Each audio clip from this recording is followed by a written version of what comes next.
येत्या 1 ऑगस्ट रोजी चंद्रपूरच्या भूमिपुत्राचा शिवसन्मान सोहळा होणार आहे. जे भूमिपुत्र आहे ते आपल्या सोबत आहे, जे राज्याचे माजी वित्तमंत्री, वनमंत्री, सांस्कृतिक मंत्री होते, आमदार सुधीर मुनगंटीवार आहे. भाऊ, मला एक सांगा की पहिल्यांदाच शिवसन्मान सोहळा होत आहे. आनंद आहे. छत्रपती शिवाजी महाराज देव नव्हते, पण देवापेक्षा कमी नव्हते.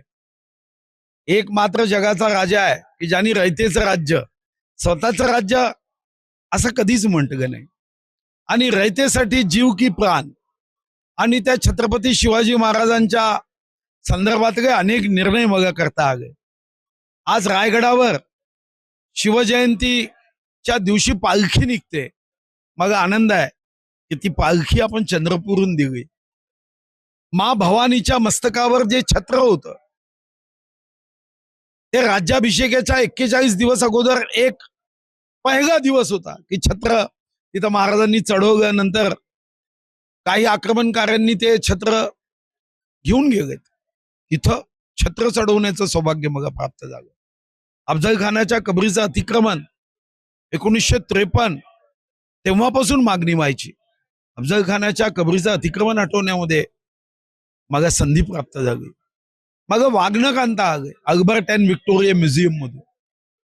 आणि त्या ज्योतिर्लिंगाच्या ठिकाणी छत्रपती शिवाजी महाराजांचं ध्यान मंदिर 3.25 कोटी रुपये खर्च करून आपण बांधलं.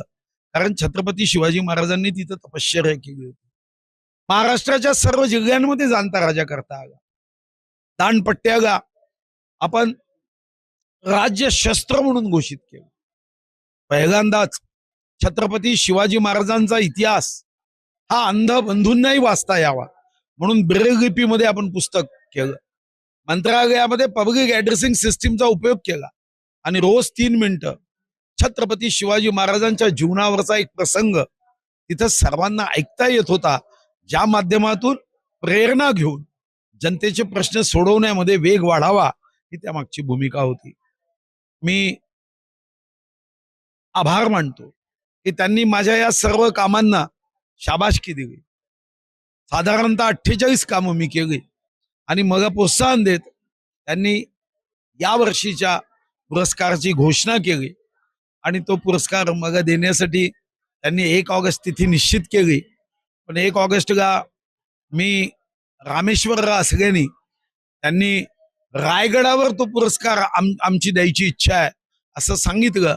तर एका तिथीला रायगडावर जाऊनच तो छत्रपती शिवाजी महाराजांच्या दरबाराच्या जागेवर तो पुरस्कार घ्यावा असं त्यांची आग्रही मागणी आहे. तर मी निश्चितपणे त्याचा सहर्ष त्याचा स्वीकार करेन.